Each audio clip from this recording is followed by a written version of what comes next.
لیکن آج کل ہمارے یہاں تعلیم کا معاملہ یہ ہے، ایجوکیشن کا معاملہ یہ ہے حضرات، جہاں لڑکیاں علم سے کوری ہیں وہیں لڑکے بھی کورے ہیں۔ نہ ہمارے اسلامی بھائیوں کو قرآن صحیح سے پڑھنا آتا ہے، نہ مسلمان بھائیوں کو نماز پڑھنی صحیح سے آتی ہے۔ میں آپ کو بتاؤں، ہم نے دیکھے ہیں 50 60 سال کی عمر کے لوگ بھی کہ جب وہ نماز پڑھا کرتے ہیں تو نماز میں سجدے کی حالت میں ان کے انگلیوں کا پیٹ زمین سے نہیں ٹکا کرتا، ایسے ہی کھڑا رہتا ہے۔ تو 50 سال جس کی عمر ہو گئی، 60 سال جس کی عمر ہو گئی، اسے یہ بھی شعور نہ آیا کہ سجدہ کیسے کرنا ہے، اور نام ہے اس کا اسلامی، کام ہے اس کا اسلامی، نبی کا چاہنے والا ہے، نبی کے نام پر مرنے والا بھی ہے، اعلان کرتا ہے ہم نبی کا دامن نہ چھوڑیں گے۔ لیکن حال مسلمانوں کا یہ ہے کہ زور سے نعرہ لگاتے ہیں کہ میری نس نس میں ہے نبی نبی، لیکن مشکل سے نماز پڑھتے ہیں وہ کبھی کبھی نبی کا نام سنتے ہی جھوم جاتے ہیں اور نبی کا حکم سنتے ہی گھوم جاتے ہیں۔ تو ایسا نہیں کرنا چاہیے، یہ بالکل نہیں ہونا چاہیے۔ اسلام نے اس بات کی بالکل اجازت ہے میرے بھائیوں نہیں دی۔ اسلام تو کہتا ہے آپ نماز سیکھیں، یہ آپ پر فرض ہے، کس طرح نماز پڑھی جائے، کس طرح سے ارکان ادا کیے جائیں، کس طرح سے رکوع کیا جائے، سجدہ کیا جائے۔ لیکن آج گاؤں گاؤں کا حال یہی ہے۔ حال کیا ہے؟ ارے حال یہی تو ایک مدرسہ ہے اور ایک مدرسے میں ایک ہی مدرس پڑھانے والا ہے، اور وہ مدرس نہیں بلکہ وہ مسجد کا امام ہے۔ آپ دیکھیں ہمارے مدرسوں کا حال یہ رہا ہے اور یہی حال رہے گا۔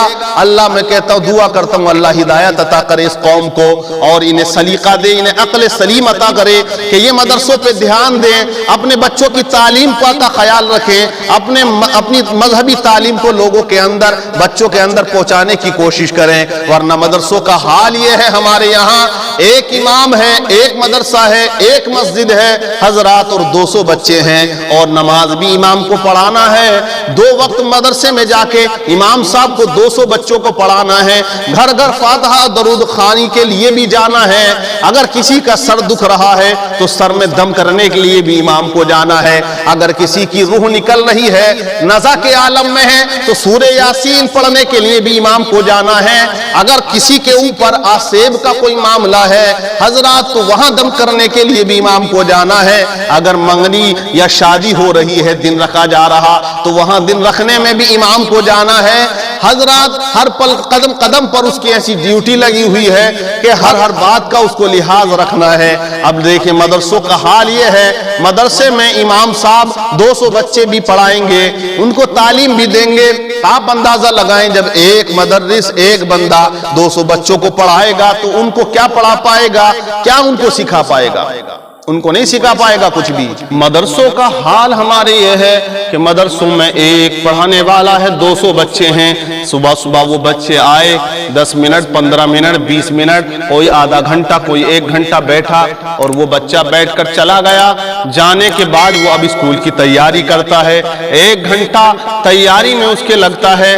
اس کی ماں اس کو اچھے سے دولہا بناتی ہے، اس کو اسکول کی ڈریس پہنائی جاتی ہے، اس کو اسکول کی ٹائی لگائی جاتی ہے، اور اسکول کا دیا ہوا پرفیوم بھی اسے لگایا جاتا ہے، یعنی کہ بچے سے خوشبو آنی چاہیے، تیل بھی چمیلی کا ہونا چاہیے، سرما بریلی کا ہونا چاہیے۔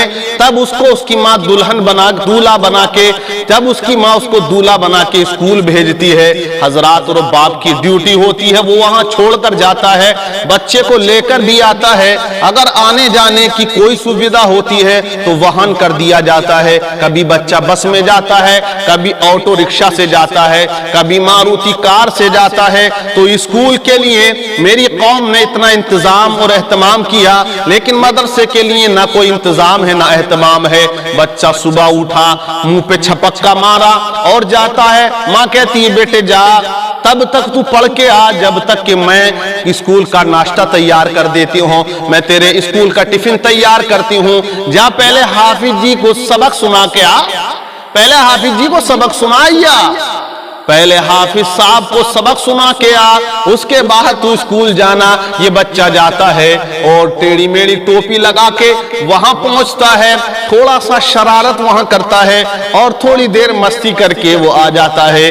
ایک حافظ صاحب 150 بچوں کو کیسے سنبھالیں، ایک حافظ صاحب 100 بچوں کو کیسے سنبھالیں، ایک مدرسے کا مدرس 150-200 بچوں کو کیسے سنبھالیں۔ حضرات اب وہ نہ اردو پڑھا سکتا ہے، نہ تمہارے بچوں کو مسائل سکھا سکتا ہے، نہ وہ آخرت کا عذاب کے بارے میں بتا سکتا ہے، نہ وہ تمہارے بچوں کو نماز کے بارے میں بتا پائے گا۔ 200 بچوں کو کیسے بتائے گا؟ آپ اسکول کا نظام دیکھیں، اسکول کے اندر ہندی کا ٹیچر الگ ملے گا، انگریزی کا ٹیچر الگ ملے گا، سائنس کا ٹیچر الگ ملے گا، بائیولوجی کا ٹیچر الگ ملے گا، میتھمیٹکس کا ٹیچر الگ ملے گا، گڑت کا ٹیچر الگ ملے گا۔ اے میرے بھائیوں، وہاں حضرات پہرا لگانے والا الگ ملے گا، گھنٹی بجانے والا الگ ملے گا۔ یہاں تو گھنٹی ہو یا گھنٹا سب امام کو ہی بجانا ہے۔ اگر اذان کا معاملہ ہے تو امام کو پڑھنی ہے، صلاۃ کا معاملہ ہے تو اذان صلاۃ بھی امام کو پڑھنا ہے، اور پورے گاؤں کا خیال بھی امام کو رکھنا ہے۔ مدرسے میں جا کے بچوں کو امام ہی کو پڑھانا ہے۔ حضرات اس تنخواہ کتنی دی جائے گی؟ اب تنخواہ اس کی کتنی ہوگی؟ آپ اندازہ لگائیں اور جائزہ لیں اپنے معاشرے کا، اپنے ماحول کا، کہ حضرات اس کو تنخواہ زیادہ سے زیادہ کہیں 1500 دی جاتی ہے، اور امام اگر ہوتا ہے مسجد کی تنخواہ لگا کے حضرات 7000 اس کی کر دی جاتی ہے، 4000 مسجد سے اور 3000 مدرسے سے۔ اتنی لمبی چوڑی ڈیوٹی 24 گھنٹے کی، اور تنخواہ وہ 7000 پاتا ہے۔ اب اس کو فکر ہے کہ میں اپنے بچوں کی پرورش کیسے کروں، کس طرح سے اور جگاڑ کروں، کس طرح سے میں پروگرام دیکھوں، کس طرح سے میں باہر جاؤں، کس طرح سے میں دم اور تعویذ و دعا سے کام چلاؤں۔ تب وہ اس طرح کے کام کرتا ہے، تب جا کے کہیں وہ کچھ روزی روٹی وصول کر لیا کرتا ہے۔ حضرات تو بہت سے چھوڑ رہے ہیں اس لائن کو، جا رہے ہیں، وہ دیکھ رہے ہیں اپنا دنیاوی کام، اور میرا نوجوان اب اس لائن میں آتے ہوئے گھبراتا ہے، کیونکہ ہماری قوم نے ایسا سلوک کیا ہے اماموں کے ساتھ، ایسا سلوک کیا ہے مدرسوں کے ساتھ، کہ اس لائن میں اگر کسی سے کہو تو کہتے ہیں، ارے غریب سے غریب آدمی اب یہ کہہ دیتا ہے، ارے یار کیا ملتا ہے اماموں کو، کیا زندگی ہے اماموں کی، کیا زندگی ہے؟ حالانکہ اسے پتہ نہیں ہے تمام زندگی اسی میں ہے، کیونکہ زندگی وہی ہوتی ہے جس میں بندگی ہوتی ہے۔ لیکن اے میری پیاری قوم، تمہیں سمجھنا ہے اپنے مدرسوں کے نظام کو تبدیل کرنا ہوگا، مدرسوں کے نظام کو بدلنا ہوگا، مدرسے کے قانون کو بدلنا ہوگا۔ ہمارے جو مدرسے اس طرح سے چلتے ہیں، آپ کا بچہ اسکول جاتا ہے، بے شک جاتا ہے، لیکن اسکول کی فیس کتنی ہے؟ آپ انگلش میڈیم میں پڑھائیں، 5000 منتھلی آپ دیتے ہو، مدرسے کو کیا دیتے ہو؟ آپ دل پہ ہاتھ رکھ کے جواب دینا، سوچنا کہ تم نے مدرسے کو کیا دیا۔ تم نے تو مدرسے کو وہ دیا ہے جو کوئی لینے والا نہ تھا، جسے ہم فطرہ کہتے ہیں، جسے ہم صدقہ کہتے ہیں۔ جب کوئی لینے والا نہ تھا، تم نے جا کے وہ مدرسے میں دے دیا۔ جو فطرہ ہوتا ہے وہ دیتے ہو، جو صدقہ ہوتا ہے وہ دیتے ہو۔ تم مدرسے کو کیا دیتے ہو؟ وہی دیتے ہو جو قربانی کی کھالیں ہوتی ہیں۔ آج کل تو وہ کھالیں بھی نہ چل رہی، پابندیاں لگ گئی۔ حضرات وہ کھالیں بھی اب کسی کام کی نہ رہی۔ زکوٰۃ صحیح معنی میں تم نہیں دے پاتے ہو، حضرات عشر تم نہیں دے پاتے ہو، اور کوئی مدد آپ مدرسے کی نہیں کرتے ہو، وہی کرتے ہو۔ صدقہ لکھ دو، مولوی صاحب خیرات لکھ دو، مولوی صاحب فطرہ لکھ دو، زکوٰۃ لکھ دو۔ مدرسے کو تم یہی دیتے ہو، اور اسکول کو آپ 5000 ہر مہینے دیتے ہو، 4000 دیتے ہو۔ اگر کسی بھی اسکول میں آپ چلے جائیں، 300 روپے سے کم کی فیس کہیں نہ پائی جاتی ہے۔ اور اگر کوئی مدرسے کی بھلا کے لیے، مدرسے کی بھلائی کے لیے اگر 30 روپے رکھ دے مہینے کے بچے پہ، ہنگامہ کر دے گا وہ جاہل، جس سے جو کھڑے ہو کر پیشاب کرتا ہے، وہ سب سے جاہلوں کا باپ، وہ جو چوراہوں پہ غیبت و چغلیاں کرتا ہے اماموں کی اور مولویوں کی، وہ جمعے کے دن کھڑا ہو جائے گا کہ 30 روپے صاحب کس بات کے رکھ دیے، 30 روپے کیوں رکھ دیے؟ تنخواہ دے رہے ہیں، گھڑی دے رہے ہیں، اسی سے کام چلاؤ۔ اب وہ مدرس کیا کرے گا؟ اسی لیے آپ سروے کر لینا، میری بات کو نوٹ کر لینا، جملے ذرا تلخ ہیں، اور سروے کر کے دیکھ لینا، تیرے گاؤں میں اگر نوجوان 100 ہیں تو 100 نوجوانوں کو اچھے سے نماز یاد نہ ہوگی، 2 نوجوان ایسے ہوں گے یا 5 ہوں گے زیادہ سے زیادہ، یا 10 ہوں گے کہ جنہیں صحیح معنی میں نماز اور روزے کا پتہ ہوگا، قرآن پڑھنے کا سلیقہ انہیں انہیں پتا ہوگا, ورنہ انہیں قرآن کا پتا نہیں ہے. قرآن کیسے پڑھا جائے, غلط قرآن وہ پڑھتے ہیں. اسلامی بہنیں غلط قرآن پڑھا کرتی ہیں اور شکایت ہوتی ہے کہ برکت نہیں ہو رہی, یہ کام نہیں ہو رہا. تو جو ہماری جڑ ہے, جو ہمارے لیے اہم ہے, ہم نے اسی ایجوکیشن کو حضرات پیچھے کر دیا ہے, مدرسوں کو پیچھے کر دیا ہے. تو اب اسکول کی بات چل رہی تھی. اسکول میں ہر ایک سبجیکٹ کا ٹیچر الگ ہوگا اور اس کا ٹائم ٹیبل ہوگا, اتنے وقت سے اتنے وقت آپ کو پڑھانا ہے. اس کا ایک معاملہ بنا ہوا ہے, ایک طریقہ بنا ہوا ہے. لیکن مدرسوں کا ہمارے ہاں کوئی طریقہ ہم نے نہ بنایا, کوئی سلیقہ ہم نے نہ بنایا, کوئی کام ہم نے مدرسے میں نہ کیا. آپ انگلش میڈیم میں بچے کو بھیجتے ہو کہ انگلش پڑھ جائے, 5,000 دیتے ہو. میں دعویٰ کرتا ہوں اور چیلنج کرتا ہوں, تم مدرسے کو 5,000 دینا شروع کر دے, اس سے زیادہ اچھی انگلش ہمارے مدرسوں میں پڑھائی جاتی ہے. ہمارے مدرسوں میں اس سے اچھی ہندی پڑھائی جائے گی.